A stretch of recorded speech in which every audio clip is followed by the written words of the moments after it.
वैराग्य रागरती खेळ गुरु संत शिरोमणी श्री तुकोबाराय शांती ब्रह्म श्री संत एकनाथ महाराष्ट्रातील सर्व संतांची मानली हवी। वारकरी संप्रदायाचं परम आराध्य दैवत श्री पांडुरंग परमात्मा आणि आज या मार्गशीर्ष महिन्यामध्ये मार्गशीर्ष महिना हा एक सर्वात परमात्म्याची विभूती आहे असं वर्णन केलेलं आहे गीतेमध्ये।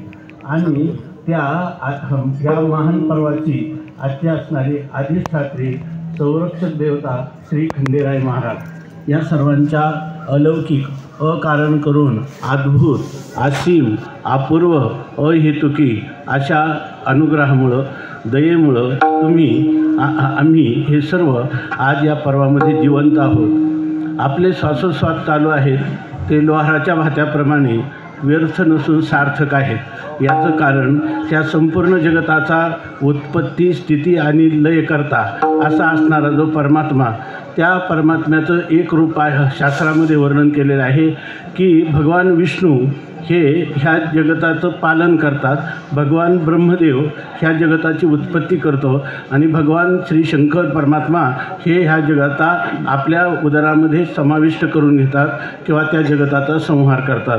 म्हणून संहाराची देवता भगवान शंकर आहे आणि ते भगवान शंकराची जी अनेक रूपं आहेत त्या रूपामध्ये खंडेराय हे भगवान शंकराचं भगवान सदाशिवाचं महादेवाचं हे सर्व सामान्य आणि सर्वच मानव मात्रासाठी प्रगट झालेलं सामान्य जनांनाही आपल्या अंतःकरणात त्यांनी जर भावना धारण केली तर त्यांना आपल्या स्वरूपात विलीन करण्यासाठी आणि आपल्या अंतःकरणात असणारे दोष आपल्या अंतःकरणात असणाऱ्या कुभावना असद विचार आणि आपल्या ठिकाणी असणारा जो असत अशा प्रकारचा असणारा आचार त्या आचारामध्ये परिवर्तन करून त्यांच्या अंतःकरणाची शुद्धी करून त्यांना आपल्या स्वरूपात कायमचं समाविष्ट करण्यासाठी असणारी देवता म्हणजे भगवान महादेवांचा एक अवतार असणारं खंडेराय आहे। आणि त्या खंडेरायांच्या सेवेसाठी या ठिकाणी आपण सर्व प्रवृत्त झालेलो आहोत। किमान आपल्या ठिकाणी एवढी तरी कृतज्ञता आहे की जेणे हा जीव दिला दान तयाचे करीन चिंतन जगत जीवन नारायण गायीन गुण तयाचे। या परमात्म्याने हे शरीर आपल्याला दिलेलं आहे, हे जीवपणा दिलेला आहे, तर त्याच्यासाठी कृतज्ञ म्हणून आपण त्याचं चिंतन करावं एवढी तरी भावना आपल्या अंतःकरणात राहिली आणि त्यामुळं आपण अंतर्मुख होऊन बाह्य जगतातील विषयांचा काही काळ त्याग करून जे काही खंडेरायांचं या पर्वामध्ये होणारं दर्शन आणि खंडेरायाच्या स्वरूपाचा खंडेराय म्हणजे नेमकं काय आहे संतांच्या जीवनामध्ये खंडोबांकडं पाहण्याची काय दृष्टी आहे किंवा शास्त्राला मान्य असणारं खंडेरायांचं काय स्वरूप आहे याचं काही आपण त्यांच्या कृपाछत्राखाली बसून काहीसं विचार करण्याची आपल्याला प्रवृत्ती झाली। त्यामुळं आपण खऱ्या अर्थाने भाग्यवान आहोत। विठ्ठल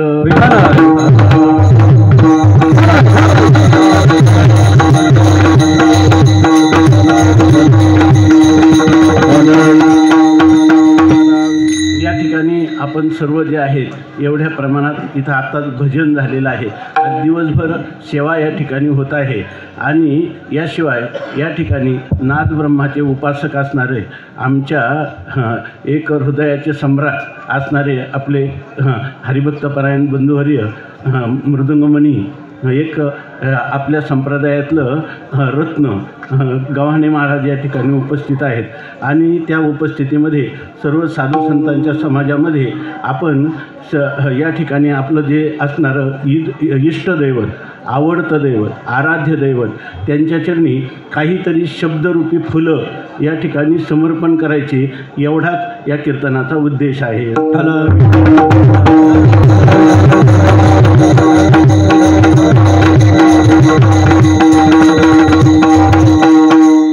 या ठिकाणी जी प्रेरणा झाली आताच मला खूप आनंद वाटला की आपण ही जी परंपरा पाळणं किती आवश्यक आहे याविषयी तुकाराम महाराजांनी आपल्याला सांगून ठेवलं। देवा हे माझी मिराशी चित्त तुझे पायापाशी याचा धरीन अभिमान करीन आपुले जतन. किंवा तुकोबाराय म्हणतात, माझ्या वडिलांची मेरा शिगा देवा तुझी चरण सेवा पांडुरंगा.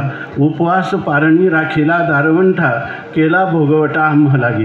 हे जे आपण वैभव भोगतो हे सगळं आपल्या पूर्वजांचं आणि पूर्वजांनी ज्या खंडेरायांची सेवा केली त्या सेवेचं फल म्हणून ते आज आपल्याला ह्या आनंदाचे क्षण भोगण्यास मिळत आहेत.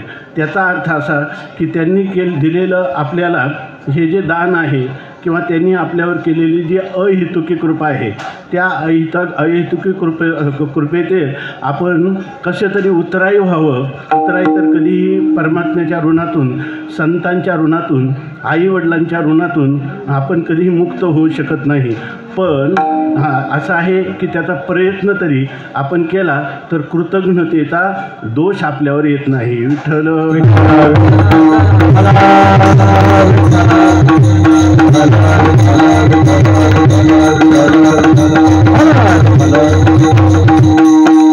आताच आम्ही ह्याच्यामध्ये प्रवेश करत असताना आमचे हरिभक्तपरायण नारायणदादा भेटले आणि त्यांनी जाताना आई त्या प्रवेशद्वारातच बसलेल्या होत्या. त्यांचं नाव श्रीमती जनाबाई.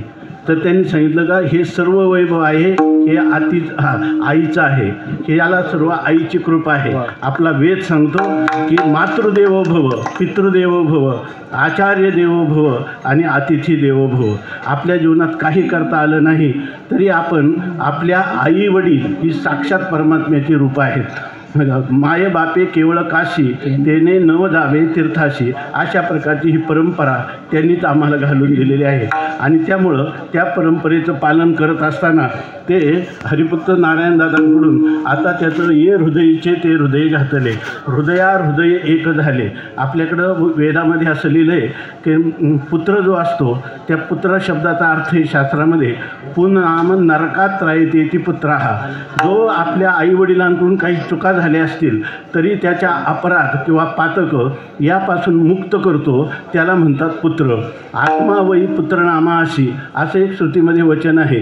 पुत्र हा आपलंच स्वरूप असतो, फक्त तो आपलं स्वरूप त्या पत्नीच्या उदरातून पुन्हा दुसऱ्या रूपाने प्रतिबिंब रूपाने प्रगट होत असतं. त्यामुळं पुत्राची ही परंपरा पाळणं हे कर्तव्य आहे आणि तेच या ठिकाणी आमच्या ह्या शिवराम भाऊनी पण हीच परंपरा स्वीकारलेली आहे. अशा प्रकारचं हे फार विशेष गोष्ट आहे. इथं आल्यानंतर आमचे बंधुवर्य सुदाम महाराज भेगडे त्यांनी या ठिकाणी येण्यासाठी प्रवृत्त केलं. मी माझं भाग्य समजतो. विठ्ठल विठ्ठल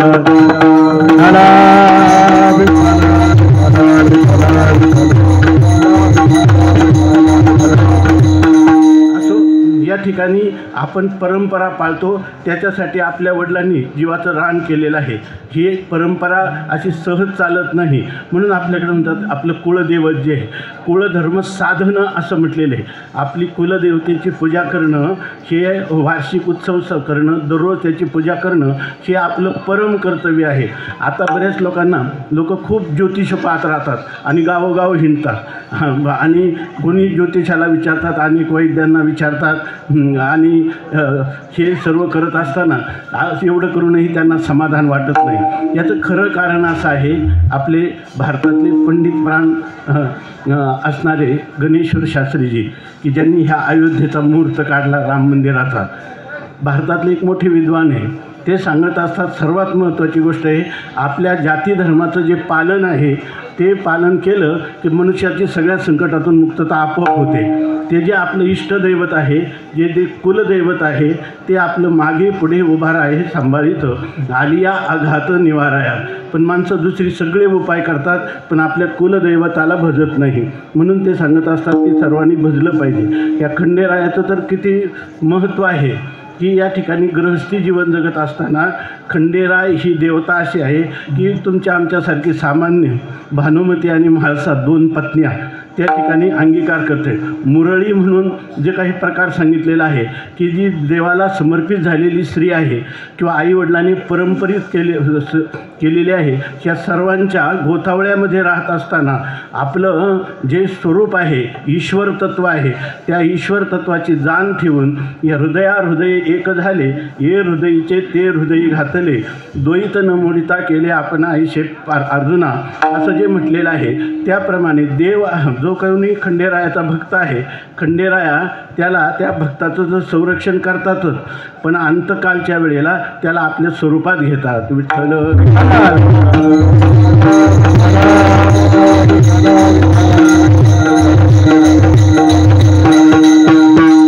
स्वामी महाराज विनोदाने सांगायचे, कुळदेवतेला विसरण्याचा प्रकार कसा आहे विनोदाने सांगायचे.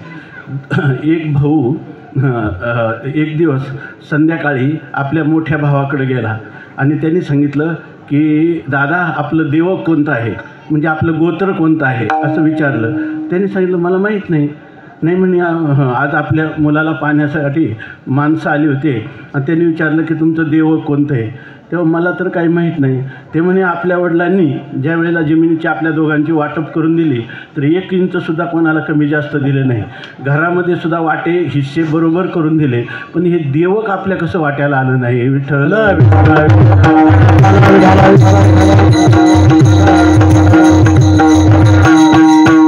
याचा अर्थ असा आहे की त्यांची जी संपत्ती आहे ती आपल्याला हिस्सा करायला गोड वाटते, पण त्यांच्या ज्या परंपरा आहेत, दैवी परंपरेचं रक्षण त्यांनी आपल्या जीवाला अतिशय श्रम देऊन त्याचं केलेलं आहे. त्या परंपराचं जतन केलं नाही तर हे धनसुद्धा टिकाऊ होत नाही. धनगर हा जो शब्द आहे हा जातीवाचक किंवा कनिष्ठ ज्येष्ठ सांगणारा नाही. मुळात ह्या वारकरी संप्रदायामध्ये उंच नीच काही नेने भगवंत शिष्टे भावभक्त देखोन्या, दाशी पुत्र कन्या विदुराच्या भक्ती, प्रल्हादाशी रक्षी दैत्या घरी, अशा प्रकारची ही स्थिती आहे. तेव्हा या ठिकाणी आपण त्यांची जी ही संपत्ती आहे, आपली खरी संपत्ती वेदामध्ये लिहिलेलं आहे की वडील जेव्हा मरणासन्न होतात, म्हणजे आता ते मृत्यूच्या पंथाला लागतात, त्यावेळेला जर त्यांचं बोलणं बंद झालं तर आमच्या आयुर्वेदमध्ये काही त्याच्यासाठी कल्प सांगितलेले आहेत, रसायन कल्प. ते दिले की त्यांची वाचा थोडा वेळ चालू होते आणि त्यावेळेला ते आपल्या मुलाला जवळ बोलवतात आणि त्याला सांगतात, बाबा हे सगळं जग हे स्वप्नासारखं आहे. या जगामध्ये धन मान हे कधीही बरोबर येत नाही. हे सर्व या ठिकाणी पाण्याचा बुडबुड्यासारखं आहे. तेव्हा बरोबर येणारं आपण जे सत्कर्म केलं, ज्या सद्भावना केल्या त्याच आपल्याबरोबर येत असतात. धनानी भूमौ पशवश्च गोष्ठे, भार्या गृहद्वारी जनस्मशाने, देहश्चितायाम परलोक मार्गे, कर्मानुगो गच्छती जीव एकहा. याचा अर्थ असा आहे की या ठिकाणी आपण मिळवलेलं धन हे जमिनीत किंवा बँकेत तसंच राहतं. पत्नी ही त्या दरवाजापर्यंत येते आणि लोक स्मशानापर्यंत येतात.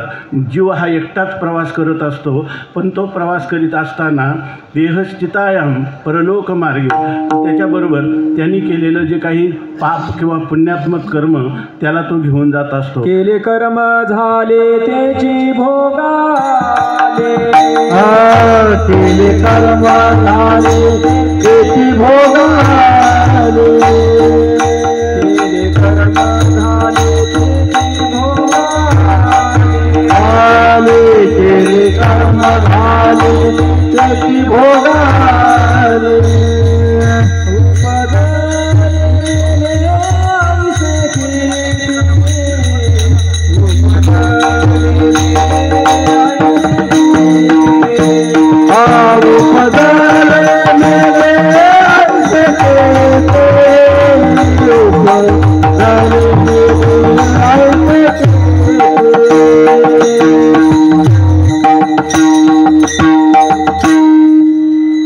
काही जरी झालं तरी या ठिकाणी त्यामुळे तुका म्हणे अस्सल जाती जातीसाठी माती खाती माती अशा प्रकाराने आपल्या ज्या जाती परंपरा आहेत, वर्णाश्रम परंपरा आहेत, त्या सर्व परंपराचं पालन तू कर असं ते मरणासन्न वडील मुलाला सांगतात. आणि ह्या वेळेला तुला जितका परोपकार होईल, दान होईल, तुझ्याकडून परमात्म्याची भक्ती घडेल, अशा प्रकारचं तू जीवन जग, त्याचं तुझं कल्याण आहे.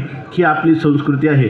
कोणत्या बँकेत कुठे किती पैसे ठेवले किंवा कोणाकडे किती आहेत हे सांगणं हे मरणाऱ्या माणसाचं लक्षण नाही. म्हणजे मरणाऱ्या मनुष्य मरतच असतो, पण त्याचं दुर्गतीला जाण्याचं लक्षण आहे. या धनाचा न धरी विश्वास जैसी तरुवर छाया, या धनाचा विश्वास जैसी तरुवर छाया, याता याती नकले मग तू भोगती लखाया, याता याती नकले मग तू भोगती लखाया, हरी स्मरणे विना तुझे जन्म जाती माया,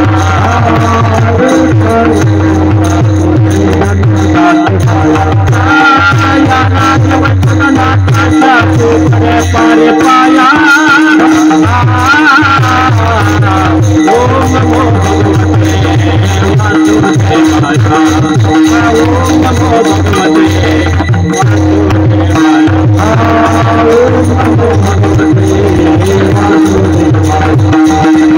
नमो भगवते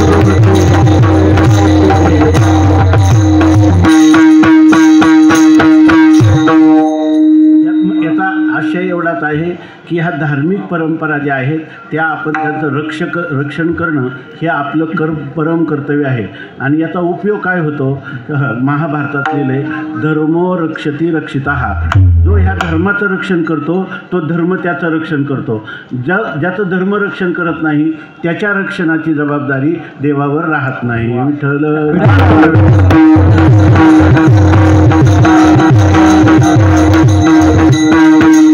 आम्ही काशीमध्ये असताना, उत्तर काशी म्हणून गंगेच्या पलीकडचा भाग आहे, काशी नरेशांचं तिथं संस्थान होतं. अजूनही त्यांना राजा असंच म्हटलं जातं.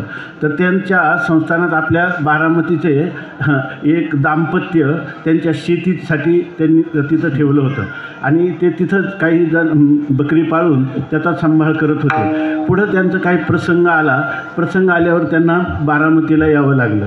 योगायोगाने आम्ही जेव्हा गेलो तिथंच लालबहादूर शास्त्रींचं घर आहे, जवळच काशी नरेशांच्या जवळच. तर आम्ही तिथं गेलो त्यावेळेला हे बारामतीचं दाम्पत्य आम्हाला त्या ठिकाणी भेटलं. तर त्यांनी सांगितलं की आम्ही इथं यासाठी आलो, आमचं शेत इथं जवळ आहे, येतं का तुम्ही? मग आम्ही गेलो. तिथं त्या शेतामध्ये बिरोबा आणि खंडोबा ही दोन दैवताचं मंदिर होतं. आणि त्यांनी सांगितलं आम्ही आमचे वाडवडील इथं आले, आम्ही हे काशी नरेशाच्या दरबारामध्ये राहिलो. काशी नरेशाचा दररोज त्या खंडोबा बिरोबाच्या दर्शनाचा नियम होता. त्यांनी असं सांगितलं. मग आम्ही सांगितलं की आमचे सर्व नातेवाईक तिकडं आहे, आता आम्हाला जाणं भाग आहे. तेव्हा काशी नरेशांनी सांगितलं मी इथं पूजेची सगळी व्यवस्था करतो, परंतु तुम्हाला वर्षातून एकदा आलं पाहिजे. त्यांनी सांगितलं त्या काळामध्ये त्यांनी काही पैसे त्यांच्या याच्यामध्ये ठेवून दिले की त्या व्याजावर तुमचं जाणं येणं होईल, परंतु खंडोबाची भक्ती तुम्ही तुमची तिकडं जी स्थानं आहेत त्याच्यापेक्षा हे तुम्ही काशीला एक निर्माण केलेलं स्थान आहे आणि हे विश्वेश्वराचं स्थान आहे, काशी विश्वेश्वराचं, आणि खंडोबा हे त्याचंच स्वरूप आहे, तुम्ही या. म्हणून ते म्हणे दरवर्षी आम्ही इथं येतो. राजा म्हणजे संस्थानिक काशी नरेश आमची खूप आदरपूर्वक आदरातिथ्य करतात. त्यांच्या घरात त्यांना खोली देतात आणि ते सांगतात की माझ्या जीवनामध्ये जे काही उत्कर्ष झाला आमच्या परंपरेमध्ये त्याचं कारण तुमचा खंडोबा आहे. विठ्ठल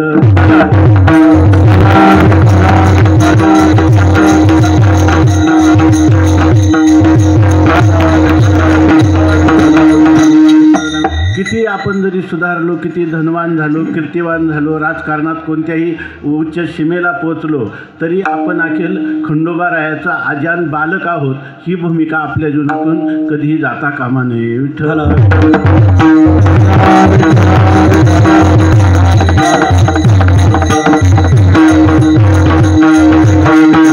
याच्यामध्ये खरं जर पाहिलं आपण तर ह्याच्या पाठीमागं हा जो आपला अभंग सांगितला, आता आपल्याला वाचून दाखवला, प्रसिद्ध अभंग आहे. हा अभंग आहे शांतीब्रह्म नाथ महाराजांचा.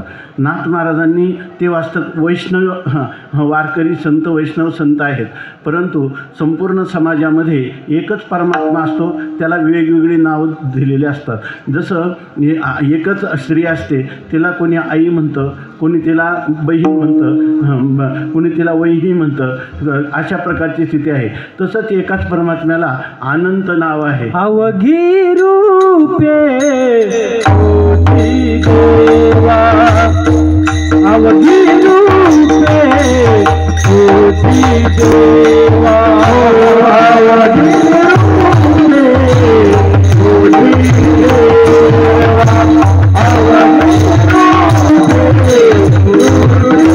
अवघी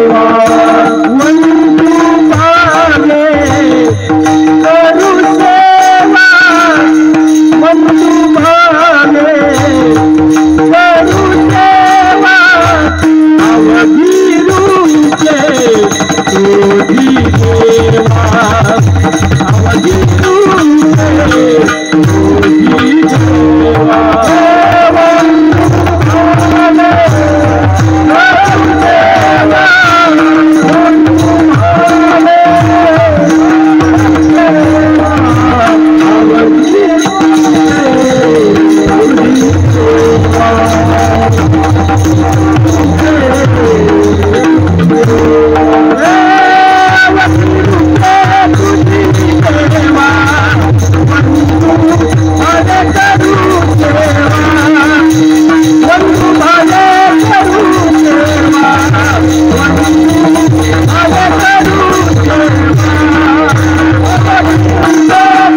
वंदू भावे करू सेवा, वंदू भावे करू सेवा,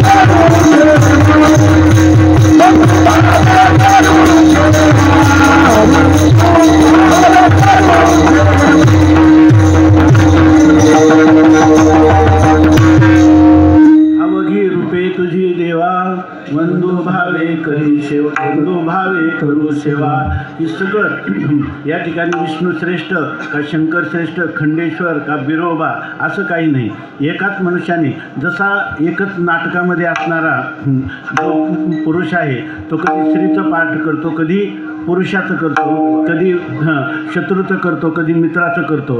त्याप्रमाणे एकच परमात्मा आहे. विठ्ठल जळी स्थळी भरला, देता ठाव नाही उरला, आजिम्या दृष्टीने पाहिला विठ्ठलची विठ्ठलची. आपल्याकडं अनेक ईश्वर सांगितलेले आहेत, म्हणजे अनेक देवता आहेत, परंतु 30 कोटी देवता आपण म्हणतो, परंतु ह्या एकाच परमात्म्याची ही रूप आहेत. त्यामुळं त्याच्यामध्ये ज्येष्ठ कनिष्ठ भाव ठरवायचा नाही. आपल्या पूर्वजन्माच्या संस्कारानुरूप आपला त्या कुलामध्ये जन्म होतो, ते जे कुलदैवत असतं त्याच्याविषयी आपली आपोआपच ओढ लागते. म्हणून ह्या अनेक प्रकारच्या देवता, त्या देवतांची पूजा अर्चा आपल्याकडून घडावी, म्हणून त्याला म्हणतात की कुल परंपरेचं रक्षण. विठ्ठल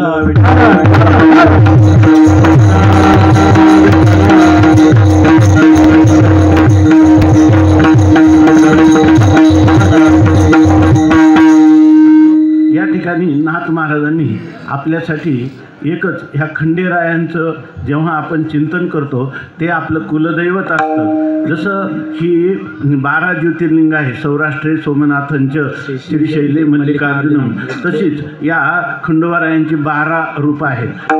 असं सांगतात ही 12 पीठ आहेत. तसं या ठिकाणी एकच परमात्मा जो आहे तोच परमात्मा अनेक रूपाने नटलेला आहे. एकी एकलाची आठवणी एकटा, विश्वी विश्वाकार होनिया ठेला, जया परिओ तैसाची गमला, नंदनंदन हा आचोज आंबोलाओ. एकच परमात्म्याने अनेक रूप धारण केलेले आहे. त्याच्या एकरूपतेमध्ये बदल न होता झालेले आहे. म्हणून कोणतं दैवत श्रेष्ठ किंवा कोणत्या दैवताची निंदा करायची नाही. सर्वात महत्त्वाचं, आपलं दैवत आपल्यावर प्रसन्न करायचं असेल तर आपल्याला इतर देवांची निंदा करण्याचा अधिकार नाही. आपण आपलं हे जे चिंतन आहे ते अनन्य भावाने केले तर इतर देवता जे आहेत ते आपल्याला सहाय्य करतात. म्हणून आपण त्याच्याविषयी निष्ठा ठेवली पाहिजे. स्वामी महाराज सांगायचे, इथं समजा आता एक मातोश्री बसलेले आहे आणि हे सर्व समाज बसलेला आहे, स्त्रियांचा समाज आहे, आणि एक बालक बालकाची आई इथं बसलेली आहे, त्यावेळेला ते बालक जेव्हा तिकडून खेळत खेळत पळत येतं, ते आपल्या आईला पाहतं, त्यावेळेला कोणाला लाथ लागू नये, इकडे टाळकरी आहेत, इकडं श्रोते आहेत असं म्हणून ते गल्ली चुकवत येत नाही. ते डायरेक्ट कोणाच्या मांडीवर पाय देतं आणि आईकडं जातं. तसं आपली जरी सगळ्या स्त्रिया ह्या मातृरूप असल्या तरीसुद्धा आपली माता ती माताच आहे. अशा प्रकाराने ते बालक येतं आणि त्या आईच्या मांडीवर बसतं. त्यावेळेला त्या स्त्रिया त्याला काही शिव्या शाप देतात का? ते म्हणतात, बघा ना आपल्या आईची किती आवड, सगळ्यांना तुडीत गेला पण आईजवळच गेला. तसं ज्या वेळेला आपण आनंदी भावाने आपल्या इष्टदेवतेची पूजा करतो त्यावेळेला इतर देवता त्याला सहाय्य करत असतात. विठ्ठल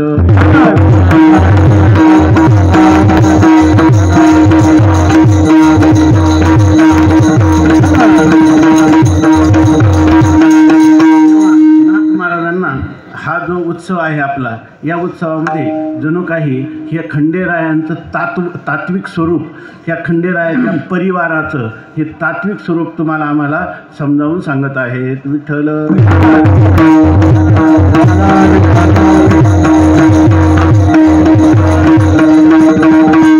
महाराज आहेत ना, हे आता सांगितलं की मृदुंग मणी आहेत, म्हणजे मणी शब्दाचा अर्थ रत नाही, हे आपल्या महाराष्ट्राचं ऐश्वर्य आहे आणि त्यांच्या समोर मी कीर्तन करीत आहे. जे आपल्या बोलातून माझ्यापेक्षा जास्त बोध करू शकतात, माझे शब्द वाऱ्यावर जाऊ शकतात. बरं त्याच्यात जितकं थोडं तरी परिचय असावा ना. आमची स्थिती अशी आहे की टाळ मृदुंग पश्चिमेकडे, माझे गाणे दक्षिणेकडे. आम्हाला काही लोक म्हणतात, काही मित्र, आज तुमचा स्वर लागला होता. मी म्हणलं लागला कळला असतं तर धरून ठेवला असता, की नाही. त्याच्यामध्ये ही गोष्ट कळत नाही. परंतु यामध्ये बालक बोबडा बोली तरी वाकुडा विचुका पावली, चोद करुणी माऊली रिझे जेवी, या प्रकाराने ही सेवा करायची, इतकाच याचा अर्थ आहे. विठ्ठल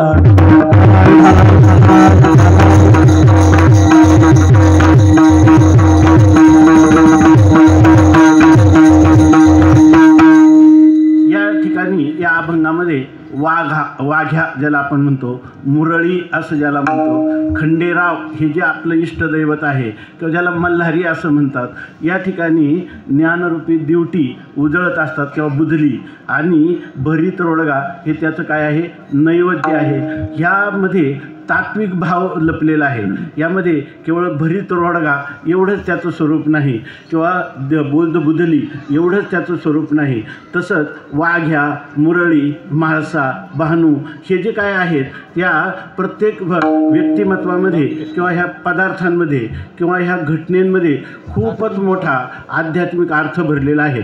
तो अर्थ तुम्हाला आम्हाला दिसत नाही, पण संत नाथ महाराजांना मात्र तो स्पष्टरित्या दिसतो.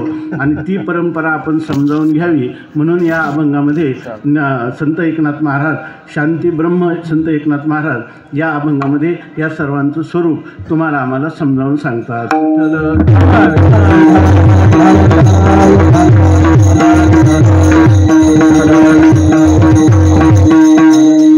याच्यामध्ये नाथ महाराज सांगतात की माणसं जी आहेत ना, सगळी माणसं दुःख भोगतात. चांगलं लक्षात ठेवा. आता आपण एका खंडेरायांच्या छत्राखाली एका कुटुंबातले सदस्य म्हणून या ठिकाणी एकत्रित झालेलो आहोत. नाथ महाराज आपल्याशी बोलत आहेत आणि त्या दृष्टीनं आपण ह्या गोष्टी समजावून घ्या. ह्या गोष्टी जर समजावून घेतल्या, हा अभंग जर आपण पाठ केला, याचं चिंतन केलं, तर आपल्या परंपरा किती विशुद्ध आहे हे आपण पुढच्या पिढीला संक्रमित करू शकू.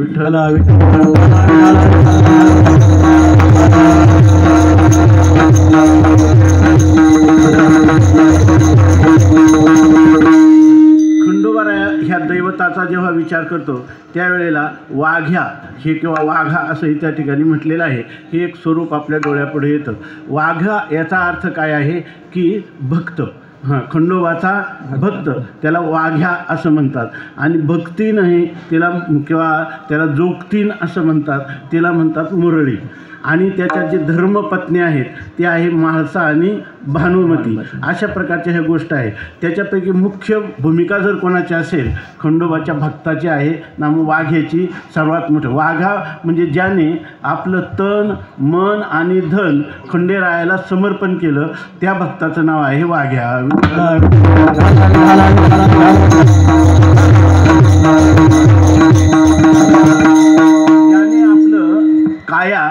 शरीर, वाचा म्हणजे वाणी आणि मन खंडोबाला समर्पण केलं. त्याचं नाव आहे वाघ्या विठ्ठल.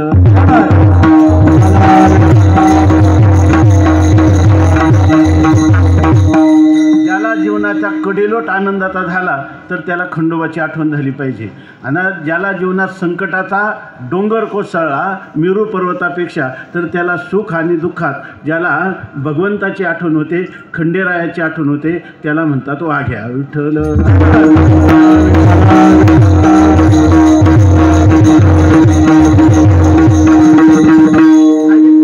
त्याचं एक रूपक सांगतात. वाघ्या हा सुद्धा एक मनुष्यच आहे तुमच्या आमच्यासारखा. तर दुसरं काय आहे, मुरळी हे एक स्त्रीच आहे त्या ठिकाणी. म्हणजे वाघ्या शब्दाचा अर्थ असा केला की या ठिकाणी भगवंताचा भक्त, परंतु तो एक मनुष्य आहे. तो जेव्हा ह्या मार्गावर जातो लगेच तो असा तन धनाने खंडोबाशी एकरूप झाला, जगाची आठवण विसरला, एवढी स्थिती त्याला पहिल्या क्षणी येत नाही. तो सामान्यच असतो. चांगलं लक्षात घ्या, तो सामान्यच असतो. अहम, मी कोणीतरी आहे, मी श्रीमंत, मी गरीब, किंवा मी अनाथ, मी अपराधी, मी सुखी दुःखी, असं हे जे पंचभूताचं हे 3.5 हाताचं शरीर आहे त्या शरीरालाच मी म्हणतो. आणि असं सगळ्यांचं तुमचं आमचं जीवन चाललं आहे. सगळ्यांचं जीवन कशाला धरून चाललं आहे? मी जर एखाद्या लहान मुलाला विचारलं तू कोण आहेस, तुम्हाला कळत नाही का? कसा विचारता? हे दिसत नाही का समोर तुम्हाला?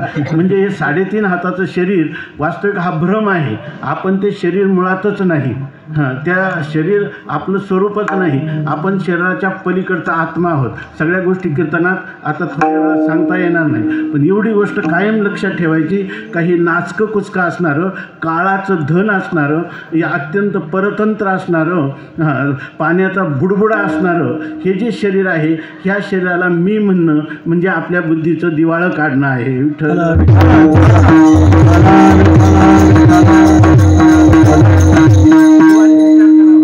चाले हे शरीर कोणाचे असते, कोण बोलविते हरिविन, देखवी ऐकवी एक नारायण, दयाचे भजन चुको नका. या ठिकाणी बाळा दुग्धा कोण करीते उत्पत्ती, वाढवी श्रीपती सर्वे दोन्ही, फुटती तरुवर उष्ण काळमाशी, जीवन तयाशी कोण घाली. हे शरीर ज्याच्यामुळं चालतं, एका क्षणामध्ये जर हे प्राण याच्यातून निघून गेले तर त्या ठिकाणी ते शरीराला प्रेत असं म्हणतात. माणसं घाबरतात. एकदा आम्ही एका ॲम्ब्युलन्समध्ये चाललो होतो तर त्या प्रेत होतं त्याच्यामध्ये. तर त्याच्या जवळचे नातेवाईक होते. त्यांना म्हटलं की तुम्ही ह्या गाडीत बसा, आम्ही दुसऱ्या गाडीत येतो. ते म्हणे मला भीती वाटते. आता प्रेत काय करत असतं का? याचा अर्थ ज्याच्यातून जर प्राण निघून गेले तर शरीर मनुष्याला भयानक वाटतं. त्या ठिकाणी अशी स्थिती आहे. आणि त्या शरीराला नाचक्या रस, रक्त, मांस, मेद, अस्थि, मूत्र, विष्ठा यांचा हा कोथळा. आणि ह्या शरीराला मी म्हणण्यात आपण जर आयुष्य घातलं तर आपल्या पदरात काय पडणार आहे? याचा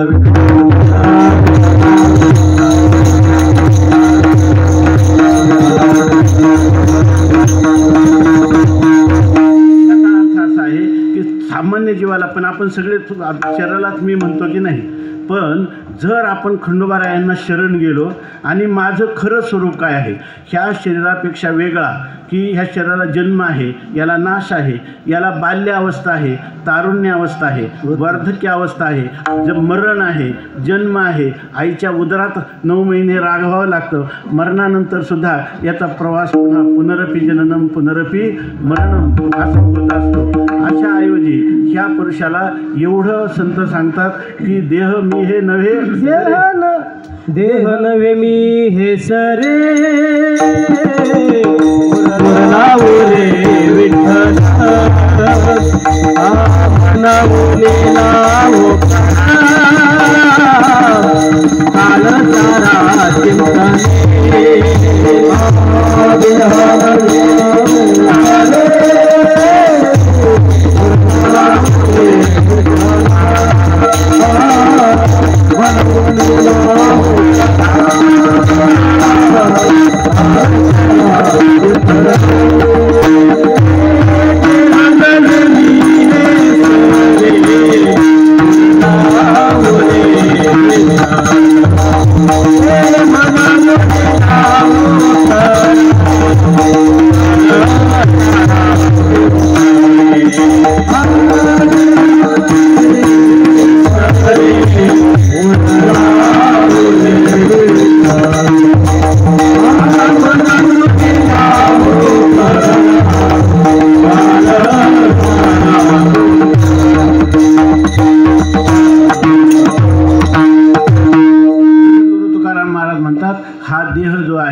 असं म्हणू नका.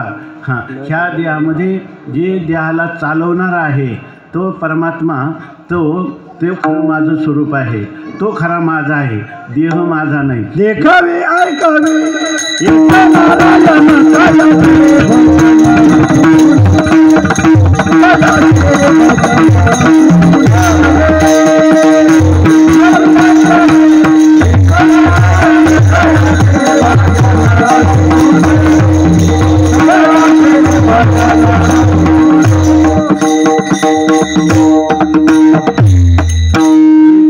ऐकवी एक नारायण तयाचे भजन चुकवू नका. स्वामी महाराजांकडे एक बाई आली आणि ती रडायला लागली. तिनं विचारलं, स्वामी महाराजांच्या बाई रडते का? तिनं सांगितलं की माझा मालक गेला. म्हणे मालक तुझा गेला? तुझा मालक गेला. म्हटले हां, तुझा जर असेल तर तू नेऊन कसा दिला? विठ्ठल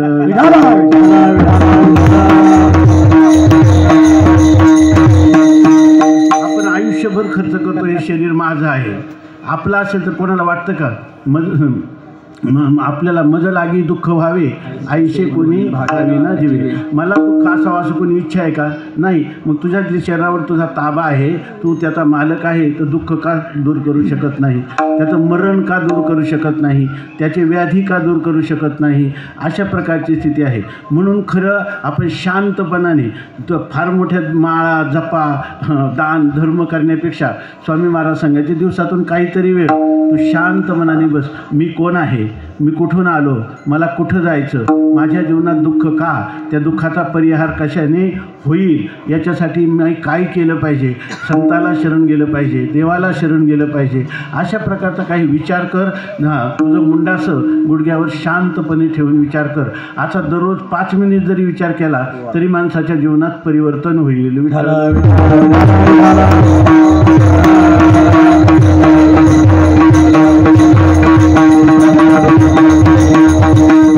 सर्व वेद सांगतो, आपली श्रुती माता सांगते, संत सांगतात की त्या ठिकाणी अमर आहा खरे की पाहा खोटे हे न म्हणा देह माझा ऐसा मग भरवसा कळेल.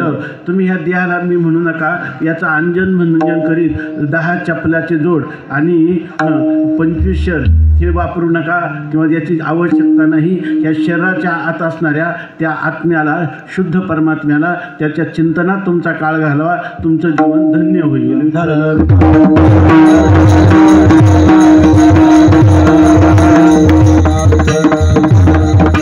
एक सामान्य मनुष्य आहे आणि तो खंडोबारायाच्या यात्रेला प्रवासाला निघालेला आहे. त्याचा पहिला अहम जो होता तो देहावर होता, आहे की नाही? अहम. पण तोच जर संतांच्या संगती मनोमार्ग गती आकळावा श्रीपती येणे पंथे, त्यावेळेला जर तो संतांच्या संगतीत शास्त्राचं श्रवण करील, संतांपुढं नम्र होईल, देवापुढं खंडेरायापुढं नम्र होईल, तूच माझं संरक्षण कर. अशा प्रकाराने जो मज होय अनन्य शरण त्याचे निवारी मी जन्म मरण या लागी शरणागता शरण्य मीच एको. असा जर त्या खंडेरायाला शरण होईल तर एक दिवस आता त्याच्या जीवनात उगेल. मरणाच्या एक क्षण, अव्यवहित पूर्वक्षण म्हणतात त्याला, त्या क्षणी तो म्हणेल की खरोखर मी खंडेरायाच्या भक्तीला लागलो आणि त्यामुळं आता मला खंडेरायांनी काही दिलं, काही धन दिलं, कीर्ती दिली आणि मी धन्य झालो असं म्हणणार नाही. किंवा खंडेराय जो आहे ते वेगळा आहे आणि मी वेगळा आहे असं म्हणणार नाही, तर सोहम म्हणणार. इथं जो वाघ आहे पहिला अहम, शरीरापासून प्रवास करायला निघाला, पण संतांच्या संगतीत त्याला हे शरीर क्षणभंगूर आहे, हे स्थूल शरीर आहे, याच्या आत एक सूक्ष्म शरीर आहे, याच्या आत एक कारण शरीर आहे, याच्या आत एक महाकारण शरीर आहे आणि याच्या पलीकडचा असणारा आत्मा तो संत आपल्याला सांगून देतात. कुळीची हे कुळादेवी केली भावी संतांनी सर्वे भारी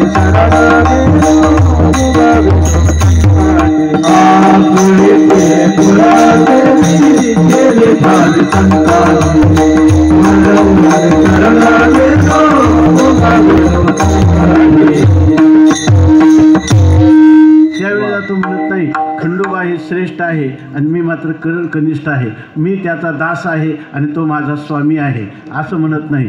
तो म्हणतो मीच खंडोबा आहे. विठ्ठल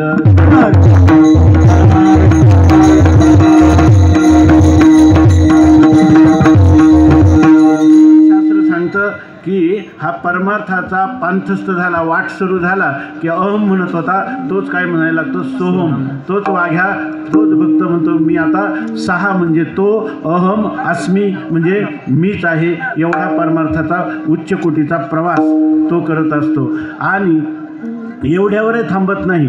मी देव आहे असं, मी खंडोबा आहे, मग आता खंडोबाची भक्ती करत होता, आता मीच खंडोबा झालो तर भक्ती कोणाची करू, अशा प्रकारची स्थिती होते.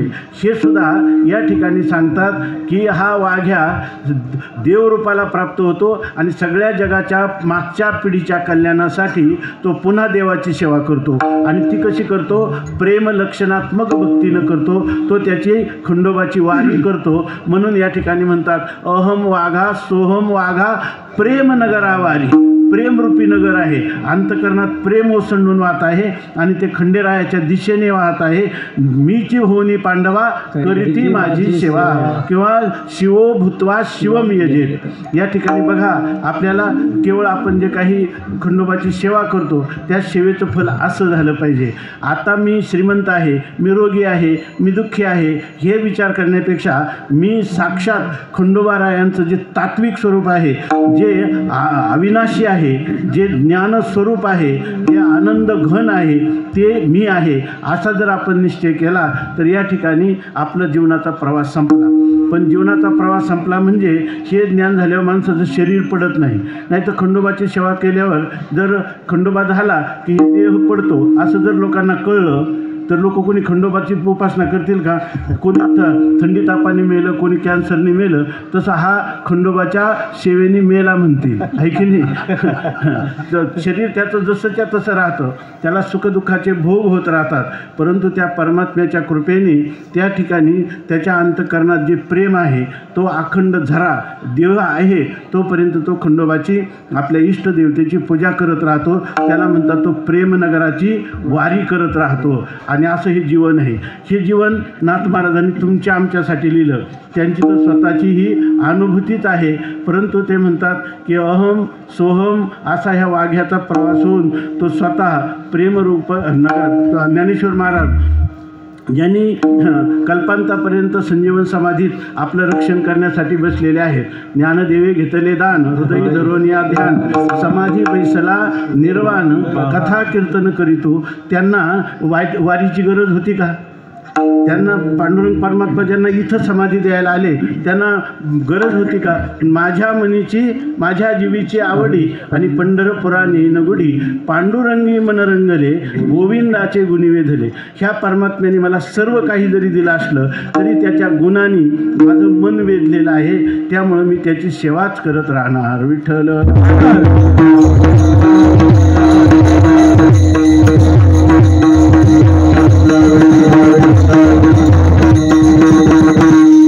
स्थिती आहे. ही स्थितीसाठी नाथ महाराज म्हणतात की ही झाली त्या भक्ताची स्थिती, वाघ्याची स्थिती.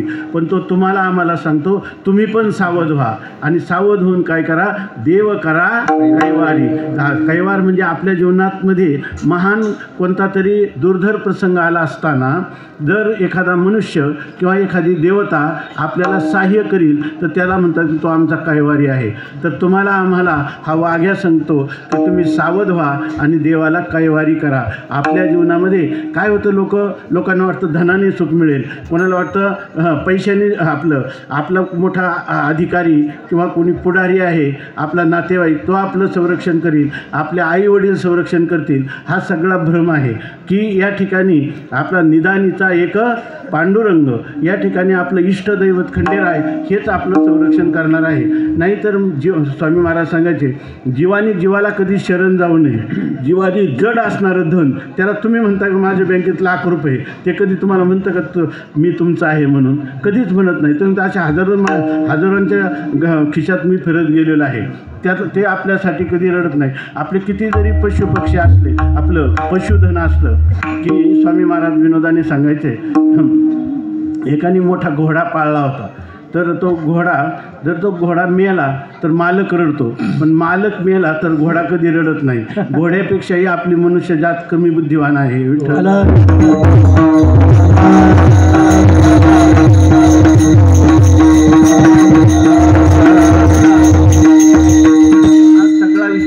संत श्रेष्ठ नाथ महाराज या अभंगाच्या प्रथम चरणात अहम वागा सोहम वागा प्रेम नगरावरी सावध होनी भजनी लागा देव कर कैवारी हो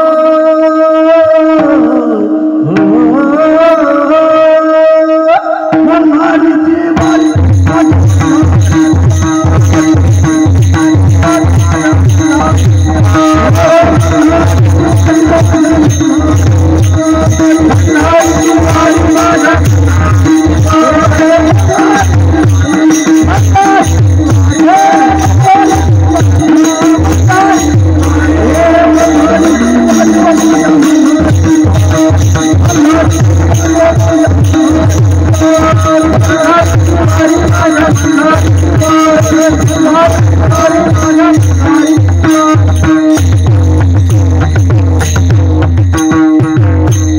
त्याच्यामध्ये पुन्हा ध्रुपद आहे मल्हारीची वारी माझ्या मल्हारीची वारी. खंडेरायाचं प्रेम ज्याच्या अंतकरणात प्रेम दाटलेलं आहे ते त्याला काय म्हणतात माझा मल्हारी माझ्या मल्हारीची वारी. वारी याचा अर्थ काही एकच गोष्ट पुन्हा पुन्हा करणं. नाही तर काही लोक म्हणतात की आम्ही एकदा खेट केली एक खेट आम्हाला 11 सांगितल्या होत्या पण ते झाल्या नाही. अरे आयुष्यभरच परमात्म्याच्या खेटा करायच्या. विठ्ठल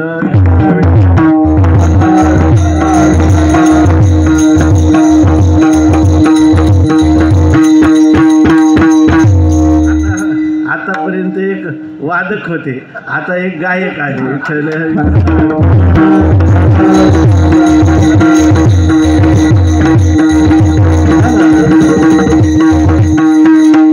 गान कोकिळाच्या सभेमध्ये कावळ्याची कुईकुई. विठ्ठल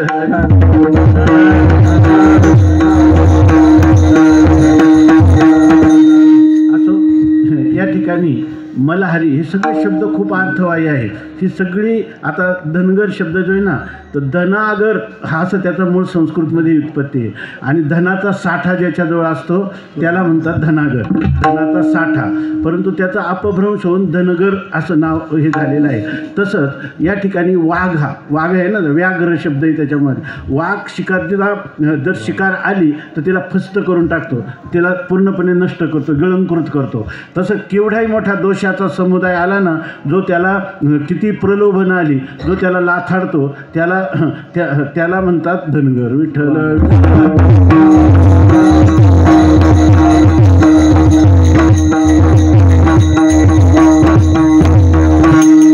याच्या ठिकाणी असं सांगतात की मल्हारीची वारी हा मल्हारी शब्द जो आहे ना हा पण संस्कृत आहे. मलहारी मल शब्दाचा अर्थ असा आहे मल शब्दाचा अर्थ अंतकरणात असणाऱ्या पापवासना.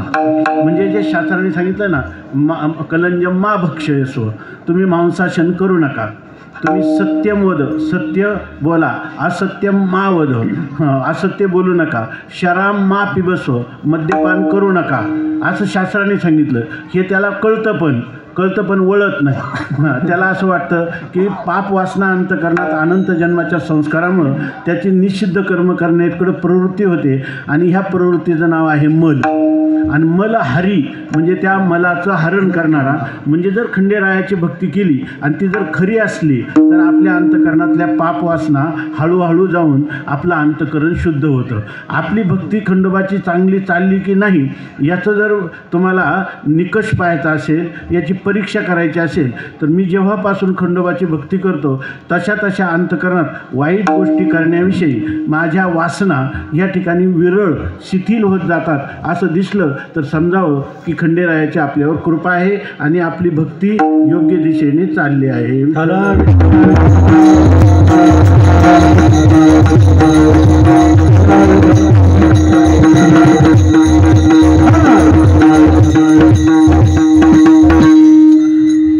असं आहे की हे सगळं सांगत असताना नाथ महाराजांनी सांगितलं आत्तापर्यंत अहम वाघा सोहम वाघा प्रेम नगरा वारी सावध होनी भजनी लागा देव करा कैवारी मल्हारीची वारी माझ्या मल्हारीची वारी.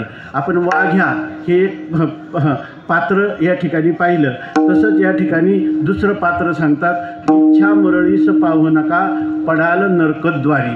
येतं आता मुरळी हा शब्द आहे आपल्या शब्दकोशात आम्ही येताना सुद्धा एक फोन केला होता, थोडी आणखी त्याची उत्पत्ती पाहिली. हे दादा होते आमच्याबरोबर. तर त्याच्यामध्ये मुरळी शब्द जो आहे तो मुरळी शब्दाचा अर्थ असा आहे की भगवंताच्या सेवेसाठी पूर्वीच्या काळात लोक स्वतःहून आपली जी कन्या आहे ती त्या देवाला समर्पण करत होते. त्याला देवदासी असं पण म्हणतात. तर अशा प्रकारची ही मुरळी म्हणजे तिला भक्तीन असं म्हणतात. भगत जसं म्हणतो त्याला भक्तीन असं म्हणतात. जसं एखाद्या पुरुषाला जोगी असं म्हणतात तसं तिला काय जोगतीन असं म्हणतात की आयुष्यभर भिक्षान्न खाऊन उदरनिर्वाह करील पण खंडोबाची वारी करील, अशा प्रकारची तिची इच्छा आहे. आणि वाघ्याचंच आहे, आयुष्यभर आयाची तुरतीनं राहील, जे मिळेल ते. आपले कीर्तनकार सारखा वाघ्या कधी दक्षिणा ठरवून घेऊ नये, त्या ठिकाणी आयाची तुरतीनं राहावं, जे मिळेल खंडोबा देईल त्याच्यामध्ये समाधान असावं, तो वाघ्या आहे. विठ्ठल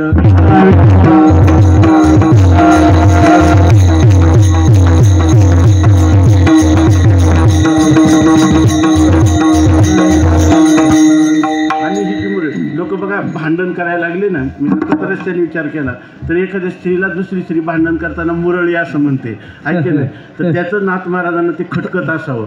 नाथ महाराजांनी सांगितलं, अरे ही मुरळी भक्तीन आहे. खरी तुझी मुरळी जी आहे तुला त्रास देणारी, तुझ्या अंतकरणात जी इच्छा आहे, जो लोभ आहे, इदम मे शात इति इच्छा कामशब्दित हा. या ठिकाणी म्हणतात मला हे असावं की लोकांना आहे ना, काही जरी मिळालं ना, एक घर असलं तर म्हणतात दुसरं असावं, दुसरं असलं तर म्हणतात आणखी तिसरं असावं, पैसे इतके मिळाले तर मोठं, नोकरी मोठी. ही इच्छा जी आहे ती अशी इच्छा आहे की सुभाषितकारांनी लिहिलं. ही इच्छा अशी आहे की जितकी माणसं वाढत जाईल ना, जितकी मोठी होत जाईल तितका माणूस पळत राहतो, तितका मनुष्य पळत राहतो. आशा नाम काचित शृंखला, आशा नाम काचित आश्चर्यवत शृंखला. एक आश्चर्यकारक बीडी ही इच्छा किंवा आशा. ज्या माणसाला ही आशा वाढत जाते तो मनुष्य काय करतो, पळत सुटतो. बीडी पडल्यावर माणूस एका जागेवर थांबतो की नाही, पण आशा नावाची बेडी असली का तो पळत सुटतो, आणि आशा सुटली का तो पांगल्यासारखा एका जागेवर राहतो. विठ्ठल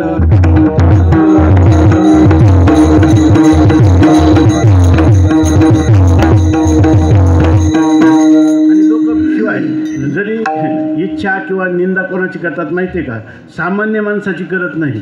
जे जेल भोगून आले त्याची करणार नाही, जे कुकृत्यामध्ये प्रसिद्ध आहे त्यांची करणार नाही. जो माळकरी आहे, जो भक्त आहे त्याचेच दोष पाहतात, नेमकं त्याच्यावरच काय करतात, बाणाचा वेध घेतात. विठ्ठल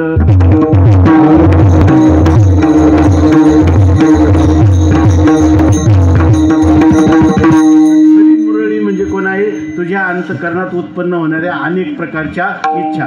आता चांगला शब्द ऐकायला मिळाला की म्हणतो नाही चांगला स्पर्श असावा, ते मिळालं की म्हणतो चांगला रूप मिळावं पाहायला, ते झालं की म्हणतो चांगलं पक्वान्न खायला मिळावं, रसास्वादन व्हावं, चांगली सुगंधी फुलं मिळावी, चांगला स्पर्श व्हावा.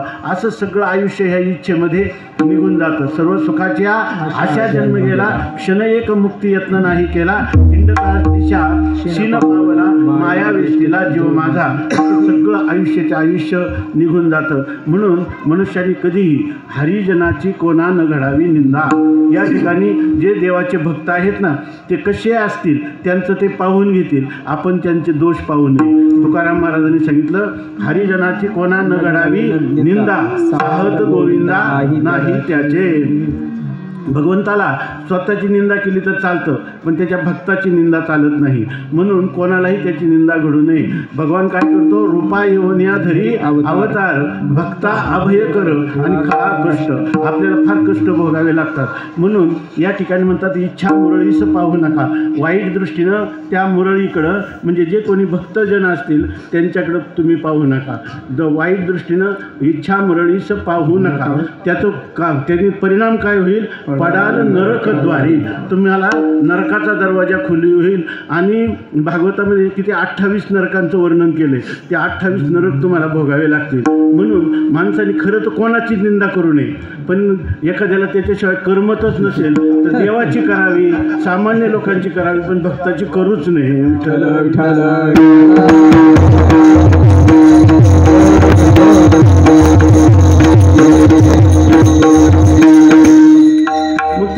काय माणसाला काय काहीतरी करावं वाटतं, मोकळं बसत नाही. निंदा नाही करायची तर मग काय करायचं, आहे की नाही? त्याच्याशिवाय मनुष्याला गोड वाटत नाही.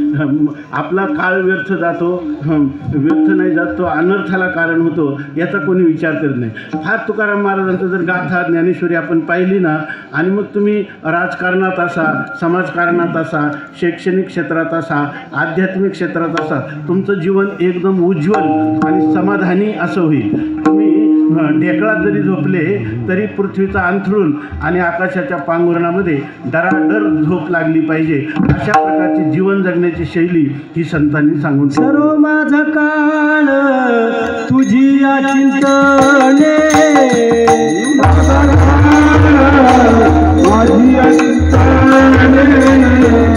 सर्व माझा काळ तुझी चिंतने, सर्व माझा काळ तुझी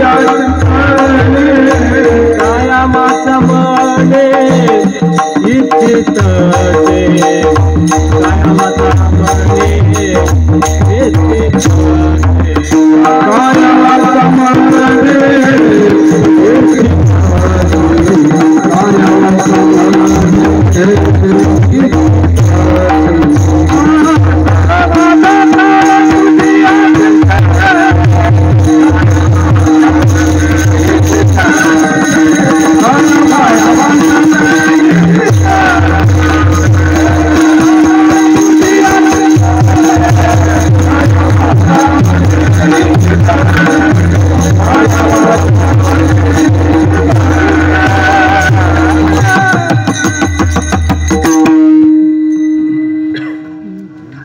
नाथ महाराज सांगतात की इच्छा मुरळीचं पाहू नका, पडाल नरकद्वारी.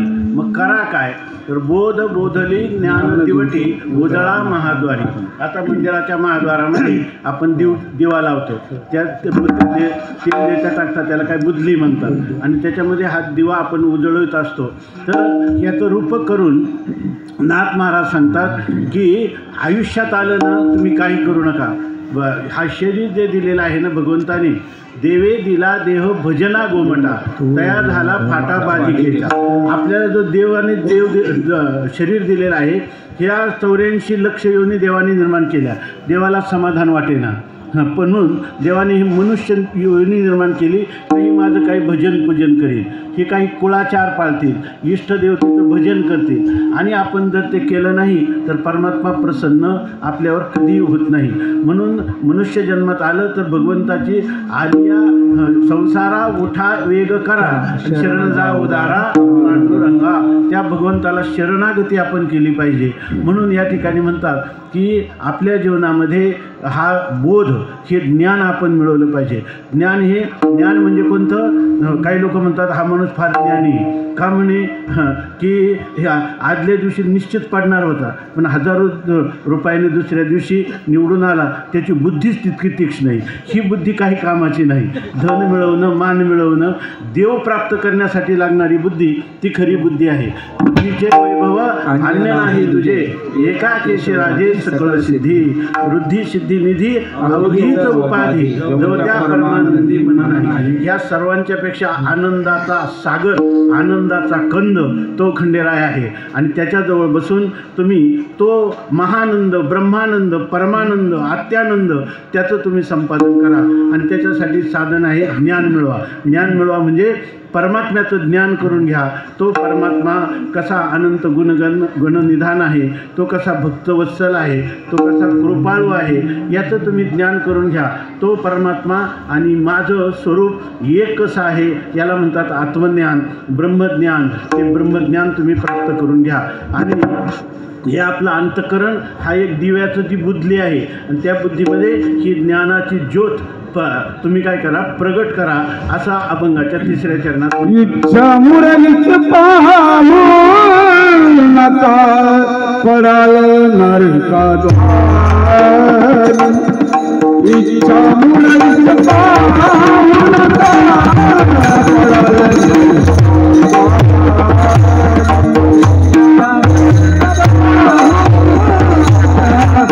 पडाल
की तो बाहेरही उजेड देतो आणि आतही उजेड देतो. तसं आपल्या शरीरामध्ये हे महाद्वार कोणतं माहिती आहे का? हे महाद्वार आहे आपलं कानाचं बीळ. संतांनी जो उपदेश केला तो त्या कानाच्या बिळातून आपल्या हृदयापर्यंत नेलं की ही महाद्वारी ही दिवा त्या ठिकाणी प्रज्वलित होतो. असं सांगितलं आहे भागवतामध्ये. प्रविष्टः कर्णरंध्रेण स्वानाम भाव सरोरोहम गुणवती शमलम कृष्ण सलिलस्य यथा शरद. याचा अर्थ असा आहे की परमात्मा जो आपल्या शरीरात प्रविष्ट करीत असतो अंतकरणात. काही लोक म्हणतात आम्हाला रामायण पाहिलं तेव्हापासून फार रामाची भक्ती झाली. कुठं पाहिलं? टी व्हीमध्ये पाहिलं. म्हणजे ते डोळ्यातून गेलं. परमात्मा डोळ्यातून जात नसतो, कानाच्या बिळातून प्रवेश करीत असतो. म्हणून माणसाने नेहमी काही झालं तर नेहमी पडोने राहीन ते ठाई उगाची संतांचे पायी न मगे न करी काही तुझी आनगा विठोबा किंवा तुझी आनगा खंडोबा विठोबा.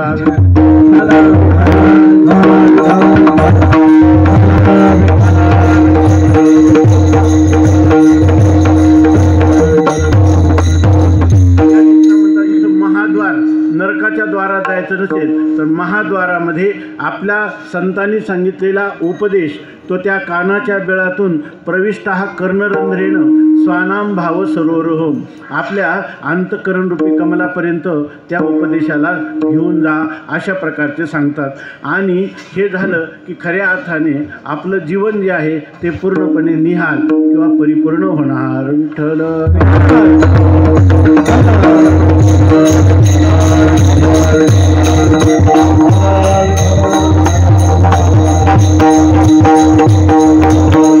आपला वेळही जवळजवळ समाप्त होत आलेला आहे.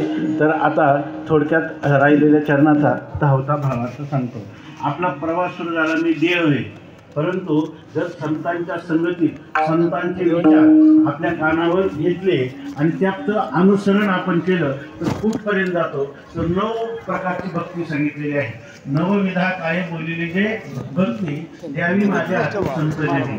तुका म्हणे तुमच्या पायाच्या आधारे उतरेन खरे भवनरी. म्हणून तुमची दासीचा दास करून ठेवा आशीर्वाद द्यावा हा मन मज.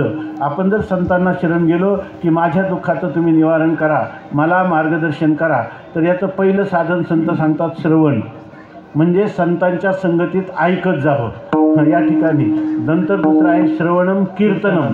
दुसरं साधन आहे भगवंताचं कीर्तन. म्हणजे कंबर बांधून केलेलं त्याला कीर्तन शास्त्रात म्हणत नाही. भगवंताचं नामस्मरण करणं हे खरं कीर्तन आहे.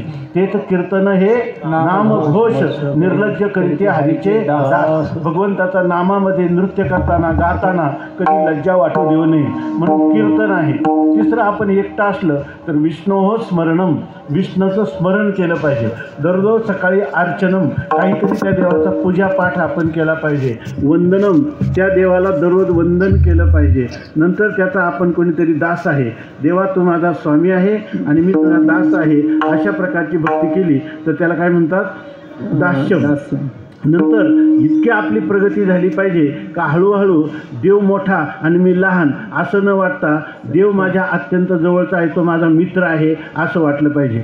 खरं तर माणसाच्या जन्मामध्ये सगळी नाती त्यांनी कृष्ण माझा माता माझी माता कृष्ण माझा पिता बहिणी बंधू चुलता कृष्ण माझा सगळंच आपलं सोयरे धायरे सगळे परमात्म्याशी नातं जोडावं असे भगवंत खंडोबा आहे. म्हणजे आश्रित व्हायले पाहिजे असं काही नाही. आपण जर ह्या पद्धतीनं गेलो तर सर्वात शेवटची आत्मनिवेदन नावाची भक्ती आहे. तर याच्यामध्ये तिच्या अगोदरची भक्ती आहे सख्य. सख्य म्हणजे देव माझा मित्र आहे. मित्र मित्राशी कसा वागतो?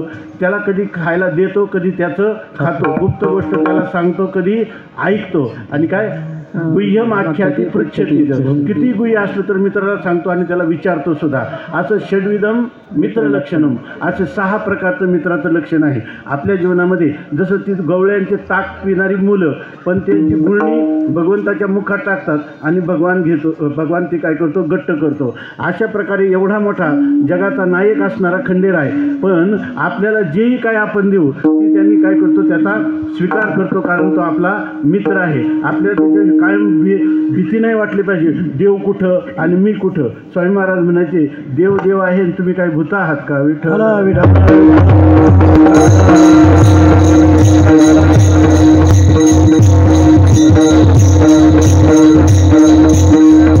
खंडोबारायांचं सर्व झाल्यानंतर आपण शेवटी काय करत असतो, त्याला नैवेद्य दाखवतो आणि त्या नैवेद्याचं स्वरूप खंडेरायाच्या परंपरेत भरीत रोडका आहे त्या ठिकाणी.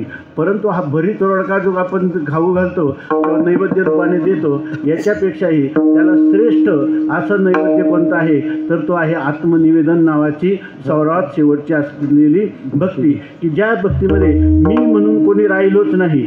आता अगोदर म्हणत होता तू माझा आणि मी तुझा, देव माझा आणि मी देवाचा. आता तो म्हणतो मी कोणीच नाही आहे, ते सगळं तूच आहे.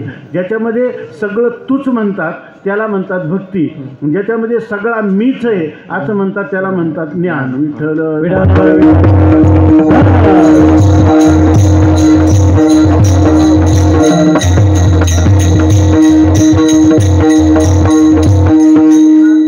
हरी याचा काही असा अर्थ करता येईल की हा रोडगा आहारावर भासतात, आहारावर भाजून तो परिपक्व दशेला येतो. तसं आपल्या अंतकरण विवेक वैराग्याने परिपक्व भाजून निघालं की ते अत्यंत शुद्ध आणि स्थिर होतं आणि ज्ञानग्रहणाची योग्यता त्याला येते. म्हणून म्हणतात की आत्मनिवेदन हाच भरीत रोडगा आहे आणि तो निवतील हरोहरी, तो गरम खाता येत नाही.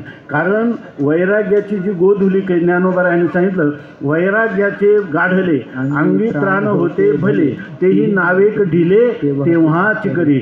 जे आयुष्यभर वैराग्य बांधलं आणि जेव्हा परमात्म्याची प्राप्ती होते त्या शेवटच्या क्षणी मी वैराग्यवान आहे, मी मोठा विवेकी आहे, मी साधक आहे, हाही अभिमान गळून गेला पाहिजे, अहम गेला पाहिजे. खरा वाघ्या जो आहे त्याच्या अंतकरणामध्ये काय होतं, आत्मनिवेदन भक्ती होते की ज्याच्यामध्ये तो स्वतःला विसरतो आणि त्याला सगळीकडं जिकडे पाहे तिकडे बाई श्रीहरी वाचुनी दुजे नाही.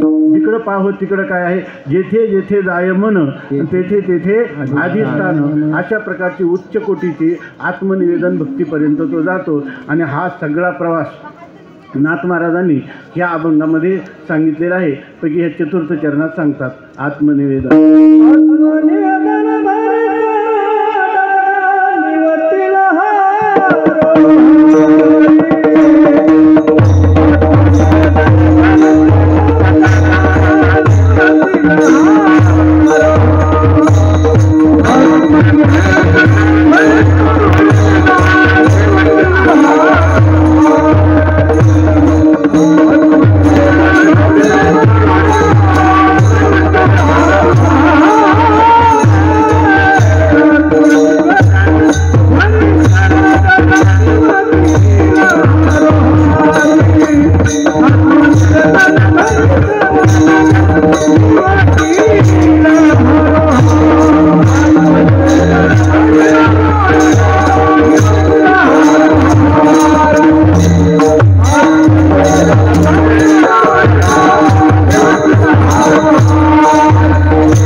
निवतीला हारोहारी.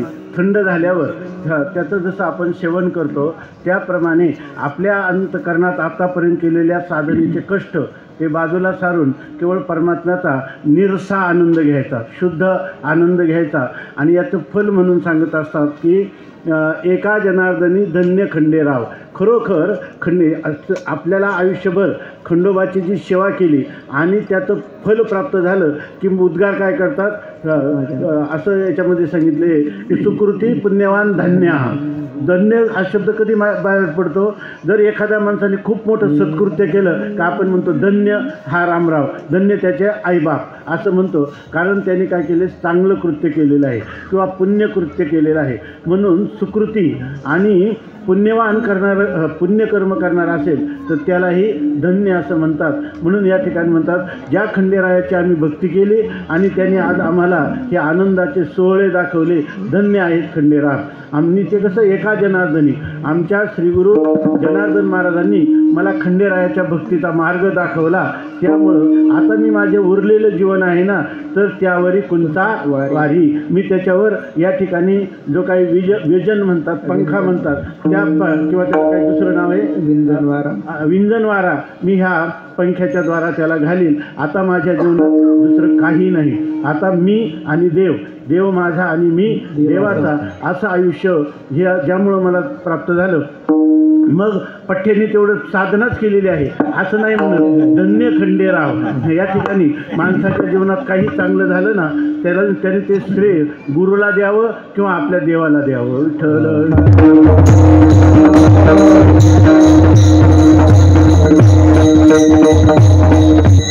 माणसं आयुष्यभर भक्ती करतात पण म्हणतात आम्हाला परमाशांती किंवा रम्य समाधान प्राप्त झालं नाही. कुठं चुकतं, कुठं पाणी मुरतं हेच आम्हाला कळत नाही. याचं एक तत्त्व नाथ महाराजांनी अभंगामध्ये सांगितलं की या ठिकाणी परमात्म्याशी कोणतं तरी नातं जोडावं. त्याच्यातलं नाते दोन मोठी नाते, एक आत्मनिवेदन, आपण देवाला एकदा समर्पण झालं ना काय होईल ते होया शेवटी, लाभ आणि तुटी देव जाणे. कोणातरी शतातरी एका जन्माच्या शेवटी, कृपाळ वा पोटी येईल दया. कधीतरी देव मला आगा कोणातरी काळे, म्हणतील माझी बाळे. अशा प्रकारचं त्याच्यावर सर्व सोपून द्यावं, त्याला म्हणतात आत्मनिवेदन. किंवा त्याच्या आत्मनिवेदनातळीची पिटिका जे का सख्याची, पार्थो अधिष्ठात्री तिची देवता. किंवा अर्जुनासारखं भगवंताशी जसा स्नेह केला, सख्य केलं, तशी सख्य भक्ती करावी. सख्य भक्तीमध्ये भेद जवळजवळ राहतच नाही, केवळ आनंदच असतो आणि तो खूप आनंद असतो. त्याचं घडलेलं उदाहरण सांगतो आणि आपण लवकरच सेवा समाप्त करू. विठ्ठल.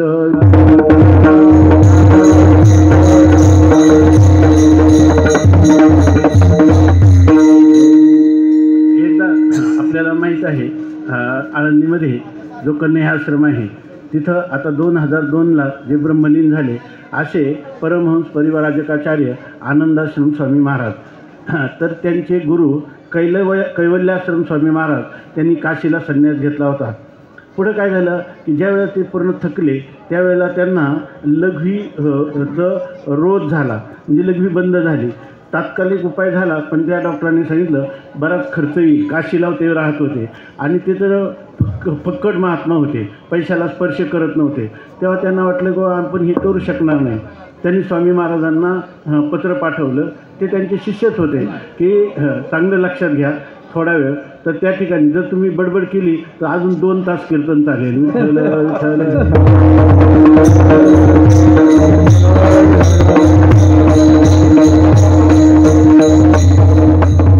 त्यांनी स्वामी महाराजांना पत्र पाठवलं की मला असा त्रास आहे आणि जर पुण्याला एखाद्या सरकारी दवाखान्यामध्ये व्यवस्था होत असेल तर चौकशी करा. मग ससून हॉस्पिटलमध्ये स्वामी महाराजांची एक नात्यातली नर्स होती, तिच्या साह्याने ते ऑपरेशन केलं. त्यांना बोलावल्यानंतर त्यावेळेला चैत्र वैशाखाचे महिना होता. तर त्यामध्ये स्वामी महाराज दररोज सकाळी मधुकरीला जायचे, 12 वाजता मधुकरी घेऊन यायचे, गुरुजींना खाऊ घालायचे, नंतर स्वतः भांडी घासायचे आणि त्यांच्याबरोबर चर्चा त्यांची चालू असायची. फार थोर होते. 32 वर्ष ते एका खोलीच्या बाहेर आले नाही. असं 32 वर्ष एका खोलीमध्ये फक्त दरवाजा मधुकरी घेण्यासाठी आणि दूध घेण्यासाठी एकदा उघडत होते. असे थोर महात्मे होते. ते आले, मग इथं ऑपरेशन झालं, आश्रमात विश्रांतीसाठी राहिले. स्वामी महाराज त्यांची सेवा करत होते. एक दिवस असं झालं, तिथं एक बकुळीचं झाड आहे आणि त्याचा ओटा आहे, त्याच्यावर स्वामी महाराज भांडे घासत होते आणि ते स्वामी समोर एका ओट्यावर बसले होते. त्यांच्या डोळ्यातून अश्रूच्या धारा चालल्या होत्या. स्वामी महाराजांनी त्यांना विचारलं, गुरुजी स्वामीजी काय झालं, तुमच्या डोळ्यात पाणी का? ते म्हणे काही नाही. अहो पण मग डोळ्यात पाणी का, तुम्हाला काही वेदना होतात का? ते म्हणे तसं काहीच नाही, मला काहीच त्रास नाही. ते म्हणे मग रडता का तुम्ही? तर त्यांनी सांगितलं की अहो तुमचा आणि माझ्या वयात थोडासाच फरक आहे. तुम्ही उन्हात अनवाणी पावानी जाता, मधुगरी आणता, मला भोजन घालता, पुन्हा भांडी तुम्हीच घासता आणि हे मला पावत नाही, याचं मला फार दुःख होतं. मग स्वामी महाराज काय म्हटले बघा, म्हणले मग एवढं रडता कशाला, या आणि घासा ना भांडी म्हणे. विठ्ठल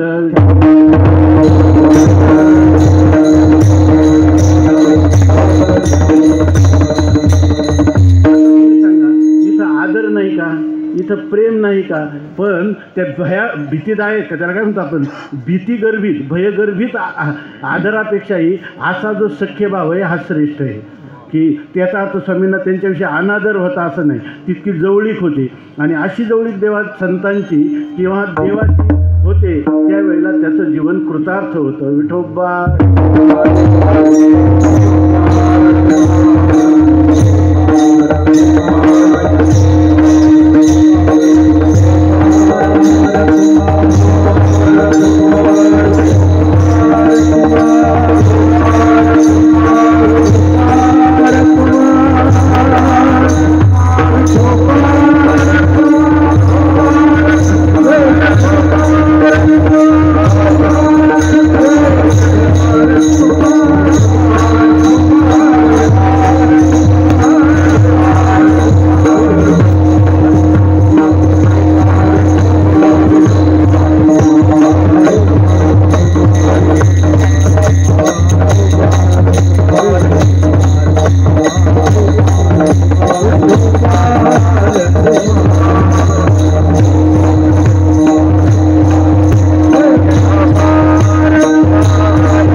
खाली या. अहम वाघा सोम वाघा प्रेम नगरा वारी, सावध होनी भजनी लागा वारी. मल्हारीची वारी माझ्या मल्हारीची वारी, इच्छा मुरळीस पाहू नका पडाल नरकद्वारी. बोध बुधली ज्ञान दिवटी महाद्वारी, आत्मनिवेदन भरित रोडगा हरवारी. एका जनार्दनी धन्य धन्य खंडेराव त्यावरी कुंता वारी. मल्हारीची वारी माझ्या मल्हारीची वारी. असो या ठिकाणी खरंच वैकुंठामध्ये ह्या घराचे जे वंशज असतील त्यांना सुद्धा खूप आनंद होत असेल. त्याचं कारण असेल त्यांचं नावच हे काशीनाथ. काशीनाथ म्हणजे काशी विश्वेश्वर म्हणजे भगवान महादेव, म्हणजेच खंडेराय. त्यांचं जे मूळ स्वरूप आहे या मूळ स्वरूपाच्या साठी एवढा मोठा समुदाय एकत्र करून एकट्याचा नवे खेळ मनवूनी मेळ मिळविला. दाता तोची एकदाना नारायणा स्मरवी. सगळ्यांकडून चिंतन करून घेणं हे एक पुण्यकर्म आहे आणि ते त्यांच्याकडून घडत आहे. त्यांच्यावर असणारं मातोश्रीचं कृपाछत्र आहे. मुलगासुद्धा परंपरा रक्षक आहे आणि सर्व जे आपणा सर्वांचे मातृपितृतुल्य सज्जनांचे साध्वीचे त्यांना आशीर्वाद आहे. आणि आमच्यावरही कृपा आहे कारण आमच्या हरिभक्तपरायण बंधूवर्य सुदामदादांनी मला इथपर्यंत पोहोचवलं. म्हणून या ठिकाणी ही शब्दरूपी सुमनं आपल्या चरणी आम्हाला समर्पित करता आली असा याचा अर्थ आहे. या ठिकाणी आपण हे जे कार्य आहे असंच अविरत परंपरेनं याचं रक्षण आपल्याकडून व्हावं म्हणून आपल्याला भगवंताने सर्वांना दीर्घ आयुष्य आरोग्य द्यावं. सर्वेत्र सुखिनः सन्तु सर्वे सन्तु निरामयाः सर्वे भद्राणि पश्यन्तु मा कश्चित् दुःखमाप्नुयात्. याचा अर्थ असा आहे की सर्वजण सुखी असोत. सर्वांना त्या ठिकाणी खायला आपलं सर्वांना त्या ठिकाणी चांगला ऐकायला आणि पाहायला मिळो, कोणाच्याही वाट्याला दुःख न येवो, या ठिकाणी माझ्या अंतःकरणामध्ये एक संस्कार उद्भूत झाला. स्वामी महाराजांची एक गोष्ट आहे, आतापर्यंत आपण चिंतन केलं, मला वाटतं काही त्याच्यामध्ये विनोद वगैरे नाही, थोडं गांभीर्याने ह्या गोष्टीचा विचार झाला, थोडीशी आपली करमणूक पण करतो आणि स्वामी महाराजांनी सांगितलेली थोडी गोष्ट सांगतो. विठ्ठल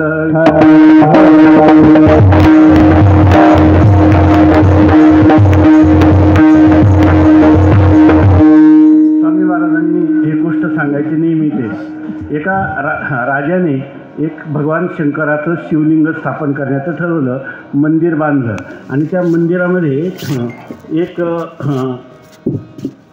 शिवलिंगाची स्थापना करण्यासाठी मुहूर्त निवडला आणि ब्राह्मण देवतांनी सांगितलं की ह्या लिंगाची स्थापना जी आहे, पिंडीची स्थापना या ठिकाणी पतिव्रता स्त्रीनं करावी. आता त्या मंडपात असणाऱ्या अनेक राजपत्न्या होत्या, अनेक लोकांच्या धर्मपत्न्या त्या ठिकाणी होत्या, परंतु त्या पुढे गेल्या नाही. कारण त्यांना असं वाटलं की आपण जर पुढे गेलं आणि समजा पिंड बसली नाही, त्यांनी सांगितलं काही जर करायला लागलं तर ज्याच्या ठिकाणी पातिव्रत्य धर्माचं पालन केलं नाही तर ती पिंड तिरकी बसेल, ती पिंड सरळ बसणार नाही. मग त्या स्त्रिया कोणी पुढं जायला त्यावेळेला एक धनगराची हे कोणी बाई त्या ठिकाणी मेंढ्या चारत होती आणि तिथं ती गर्दी पाहिली, ती गेली आणि तिनं विचारलं त्या स्त्रियांना, म्हणे अरे तुम्ही इथं गर्दी कशासाठी केली? ते म्हणे इथं भगवान शंकराची पिंड पतिव्रता स्त्रीकडून बसवायची, मग तुम्ही का पुढं जात नाही? ते म्हणे समजा जर पिंड बसली नाही तर आमचं सर्व त्रेधा तिरपीट होऊन जाईल, त्यामुळं तिथं पतिव्रता नव्हते असं नाही, पण त्यांच्या ठिकाणी आत्मविश्वास नव्हता, त्यामुळे कोणी जात नव्हतं. ते म्हटले मग आता हे कधी सुटणार? ते म्हणे जेव्हा कोणी पतिव्रता उठेल तेव्हा. ते म्हणे मी जाऊ का? मग मी जाऊ का? तुम्ही पतिव्रता नाही का, तुम्ही पतिवार्ता आहात का, असं त्यानं विचारलं. म्हणून ते म्हटले की मी जाऊ का? ते म्हणले चालेल. स्वामी महाराज सांगायचे त्या सगळ्यांना तुडवीत ती बाई गेली आणि त्या पिंडीजवळ गेली आणि तिला ती पिंड बसवली. पिंड बसली पण खटकन ती तिरकी बसली. तेव्हा असं झालं की ती तिरकी पिंड जेव्हा बसली तेव्हा त्या स्त्रिया म्हणायला लागल्या आपणच शहाण्या नाही का, आता गेली की आपण सर्व हे की या ठिकाणी पिंड तर तिरकी बसली. तेव्हा त्या ब्राह्मणा देवतांनी सांगितलं बाई पतिव्रता पुरुषाच्या स्त्रीच्या हातूनच ही पिंड बसली जाईल, की तिरकी बसलेली आहे. प्रतिनिधी तिरकी सरळ का नाही बसत? तर ते म्हणे त्याचं पतिव्रत्या पुढे न्यूनता असेल तर त्या ठिकाणी नाही बसत. मग तिनं डोळे झाकले, थोडा विचार केला, मी तर हे पतीच्या मता अनुसरून या पतिव्रता अनायासे आत्महिता भेटायची का? मी तर माझं सगळं जीवन त्या पतीला समर्पित केलेलं आहे, काय चूक झाली? तिनं डोळे झाकले तेव्हा तिच्या लक्षात आलं त्या एकदा गाईचं धारोष्ण दूध त्याला देत, तापवलेलं दूध त्याला देत असताना साई तिनं फुंकली होती आणि साई फुंकून स्त्रियांचं साईवर प्रेम असतं म्हणून तिनं ते साई त्याला ताटात पडू दिली नाही. तेव्हा ही एक चूक माझी झालेली तिला आठवली. बरं म्हणे सगळे आयुष्यभर मेल्या त्या रोटी मेल्या माती असं माझं संपूर्ण समर्पण आहे आणि एखाद्या वेळेस साई वाढण्यात थोडं फोकताना चुकलं म्हणून काय बिघडलं बस म्हणे आणि ती पिंड खटकन बसली म्हणायची.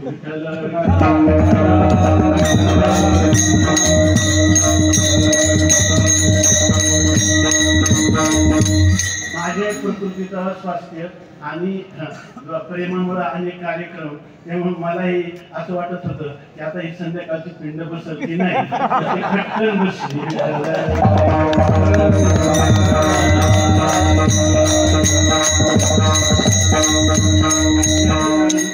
या ठिकाणी खंडेरायांचे आणि आपल्या सर्व मातृपितृतुल्य असणाऱ्या भगिनींचे आणि साधू सम्यक अशा सज्जनांचे आम्हाला आशीर्वाद मिळाले म्हणून आम्ही ही सेवा करू शकलो, इतका त्याचा अर्थ आहे.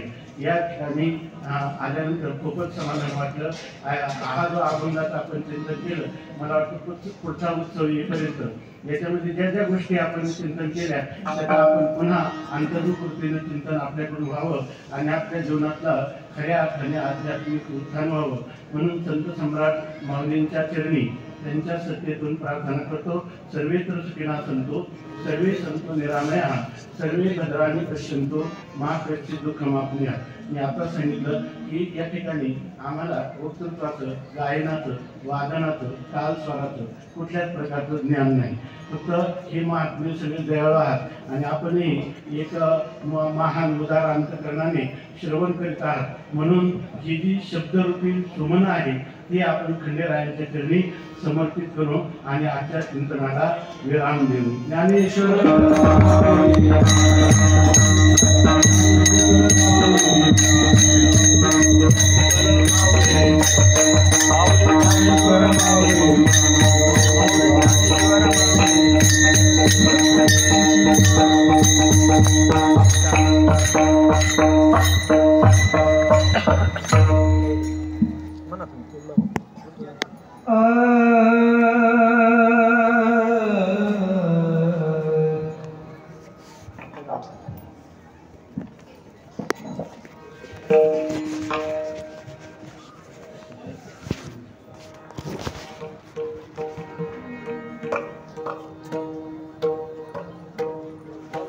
गाणी वकील हारो हारी मनी खंडेराया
मल्हारी शिवारी माझ्या मल्हारी शिवारी